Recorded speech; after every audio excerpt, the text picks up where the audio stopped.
Bom, uma das perguntas que eu mais recebo é assim: Pedro, quantas horas por dia eu devo estudar? Não sei. Depende. Vamos entender? Você quer lascar sua vida? Fuder. Você quer desistir de estudar amanhã? Transforme a sua vida em um inferno por conta dos estudos. Pedro, eu quero desistir, eu quero falar assim, estudo não é pra mim. É só você montar um cronograma impossível, transformar sua vida no inferno por conta de estudo, deixar de ter um momento de lazer e deixar de tudo. Aí você vai ser aquela pessoa que fala assim, estudar não é pra mim. Por quê? Porque você teve falha nisso. Agora, vamos raciocinar? Primeiro, Pedro, quantas horas por dia eu devo estudar? Entenda o seguinte, você vai pra academia, começa hoje, você nunca foi na academia. Aí, o seu objetivo é correr 42 km. Aí o cara que tá do seu lado tá correndo 42 km. Só que ele tá na academia há 3 anos, ele já está condicionado, ele já sabe fazer aquilo. Aí você chega e fala assim, nossa, mas ele corre 42 quilômetros, eu vou correr também. Tenta correr. O que vai acontecer? Você não vai conseguir, você vai se frustrar, você vai machucar, você vai ficar mais de uma semana sem ir, porque você está machucado, acabou. Você tem que entender que tudo na vida é um processo, beleza? Então a primeira coisa que você tem que levar em consideração, Pedro, quantas horas por dia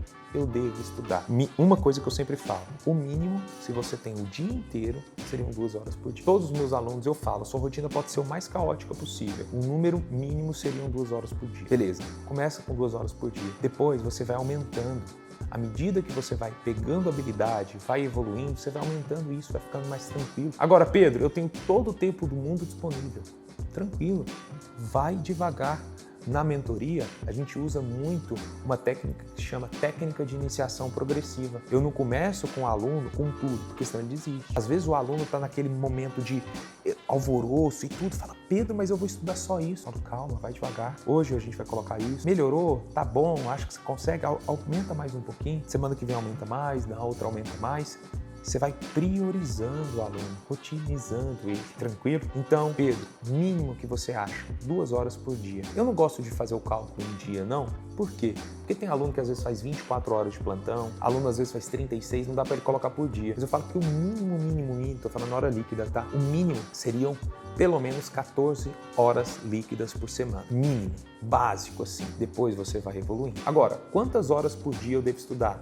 Depende do que você tem disponível no dia. Se você está o dia inteiro livre, Pedro, se você está o dia inteiro livre, divida em 3 períodos de 4 horas. Das 7 ou das 8 ao meio-dia, depois das 2 às 6, beleza? E depois o último período, às vezes você vai colocar lá um período das 19, 20, 21, 22 às 23, alguma coisa nesse sentido. Então imagine que você tem 3 períodos, um dia inteiro livre, você tem 3 períodos de 4 horas disponíveis, tá? Eu sempre falo ao aluno que tem isso tudo disponível, ele estudar pelo menos 2, pelo menos 8 horas brutas, que vai dar interna, em média ali, de 6 horas e meia a 7 horas líquidas por dia, tá? Pedro, mas eu tenho meu amigo que estuda 12, tá tudo bem. Mas às vezes ele já tem 1 ano estudando, já tá na reta final, aí tudo bem. Mas para você conseguir manter constância, esse seria o número ideal, beleza? Dica que eu vou te dar, para quem vai estudar e preparar para a residência médica, eu falo que o tempo mínimo de um aluno para ele ter alta performance, lembra? A gente está trabalhando o mínimo possível, 14 horas por semana de tempo livre. É básico, é o mínimo. Pedro, e para ter alta performance, eu sempre falo que alta performance são pelo menos 100 a 120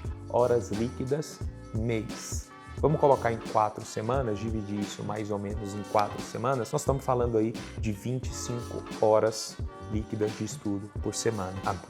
Isso estatística dos meus alunos, a grande maioria dos meus alunos que passam bem colocado, tem no mínimo 100 a 120 horas de estudo líquido mês. Tranquilo? Então, peraí, Pedro, o mínimo para qualquer pessoa, 2 horas, se você está se preparando para residência, concurso, essas coisas, tranquilo. Mas, Pedro, e 2 horas para quem tem uma rotina puxada, mas para ser um estudante de alta performance, querer lá em cima jogar, o mínimo seria de 100 a 120 horas de estudo líquido mês. Tranquilo? É esse número que você deve buscar. É esse número estatisticamente que dá resultado. Claro que existem outros fatores que devem ser levados em consideração. Quantidade do estudo, o seu nível, qualidade, vários outros. Mas eu tô te falando um panorama geral. E é isso que eu cobro do meu aluno. O aluno tá lá, faz 72 horas de plantão por semana. Todo dia ele trabalha das 7 da manhã às 7 da noite. Qual que é a rotina desse cara? Ele tem que estudar 2 horas por dia. para mim depois que ele chega do plantão. Ah, Pedro, vai para uma sala de estudo, vai para uma biblioteca, normalmente não deixa esse aluno para casa, ele estuda 2 horas. Depois ele vai chegar em casa, vai comer, vai assistir Netflix e vai dormir. No outro dia a mesma coisa. Ah, Pedro, mas fica muito cansado, você quer passar ou não quer? É a sua rotina, é você que escolhe. Não sou eu que estou escolhendo isso para você. Não adianta, pessoal, você cair num mundo de ilusão, de fantasia, achar que você vai entregar pouco, fazer pouco, ficar buscando atalho na internet. Como conseguir 85% em 3 meses. Isso não existe. Isso é coisa de marketing digital para fazer vender para você. Isso na prática, esquece. Beleza? Então, vamos resumir esse vídeo. 3 números mágicos, tá? Que você deve levar em consideração: hora líquida, hora bruta. Para você sempre fazer o comparativo. Será que você está priorizando e otimizando o seu tempo? Segundo número mágico que você tem que levar em consideração, tá? O mínimo do mínimo do mínimo. Para ser um estudante ralé, 2 horas por dia, 14 horas por semana. Isso você pode, Pedro, hoje eu não consegui, amanhã você faz 4, tudo bem. Mas para a gente tentar ser um estudante de alta performance, nós estamos falando de pelo menos 100 a 120 horas mínimo de alta performance mês, de 25 a 30 horas de estudo por semana de horas líquidas. São esses números que eu levo em consideração para a grande maioria dos meus alunos. É isso aí, um abraço e até a próxima.